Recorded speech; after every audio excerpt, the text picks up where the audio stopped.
So $500,000 is going to the Hector P. Garcia Spawn Health Center. It comes in the form of a donation. Our Rudy Trevino shows us how the money from AEP will be used to help the people who need the new clinic the most.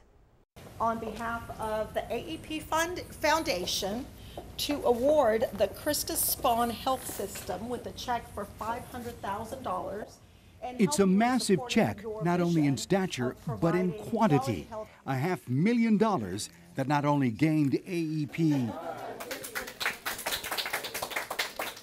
a much-deserved plaque and waiting room in its honor, but more importantly, the help in which that funding will bring to the new clinic. Medications, physician services, we contract with our specialists within the community to help us offer, orthopedics, renal care, plastic surgery, pulmonology, all of those things that if we are doing it here at that center, we have a captured audience. The $50 million facility in the shadow of what was once Spawn Memorial is state-of-the-art, named after GI Forum founder and civil rights leader Dr. Hector P. Garcia. It's embraced by those people that need the care, and we can tell by the number of people that are coming or the number of people that ask to come here.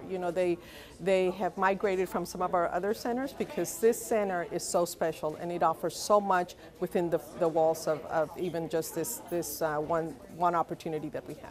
AEP is among other good corporate neighbors that have made sizable donations, like HEB, money that will be used to help provide the best medical services available under one roof. Rudy Trevino, 3 News. And congratulations to them.